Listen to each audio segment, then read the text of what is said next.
know, I'm a hard critic. I'm sure I need to rewatch it. You know, we all have stuff in camp that makes it tough. I had a few things go wrong, a few things, the weight cut kind of got messed up, but you know, no one's happy with being dropped in a fight either. Felt a little flat, didn't feel good all day, but we went in there and we got it done. You know, sometimes fighters got to fight. The things that were going wrong in camp, were those just like physical things, like just random injuries and stuff like that? You know, I got a staph infection. I've had like 3 in the last year, so those have been pretty rough on me. That's probably why I came in a staph my last weight cut for the UFC, and I'm not dirty or nothing. I don't know if I trained too much, just bad luck. I need to figure out what's been going on with that. Was there any moment in camp that you thought to yourself, like, I might not make this fight based on, after what's happened to me? You know, I feel like that's like the absolute last resort.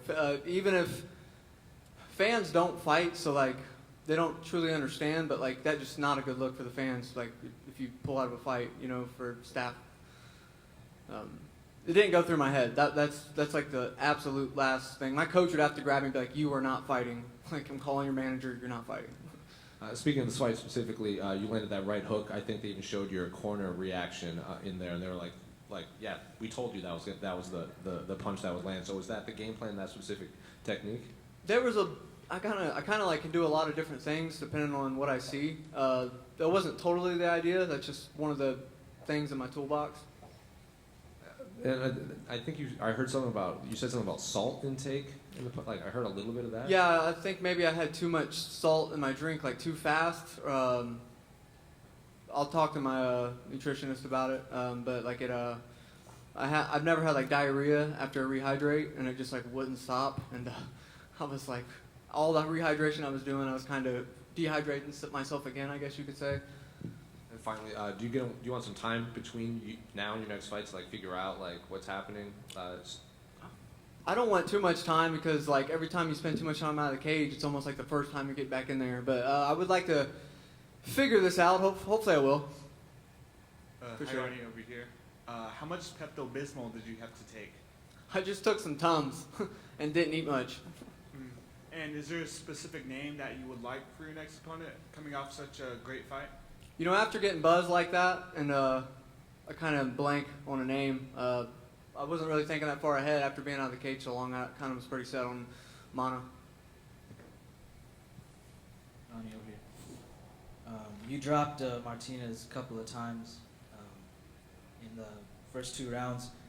How much of you being up 2-0 in rounds potentially have a hand in what went down in the third? I thought I'd pull back just a tiny bit in the third, but I think I pulled back a little too much.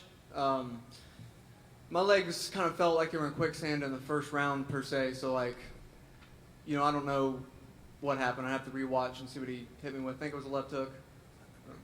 Oh, it's been a back fist? Jeez. Out of all things, hit me with my stuff. Back here. Ronnie, congratulations for the victory. Thank you. You won against a local fighter who had the entire arena on his side.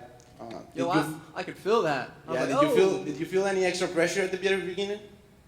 I was, you know, you're in the zone. You feel it, but you don't feel it. I've fought in backyards before, maybe not an arena this big, but I've had crowds chant my name, crowds chant the other guy's name.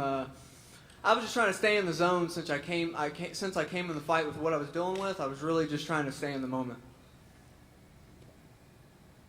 Anything else? Okay, thank you. Thanks, guys.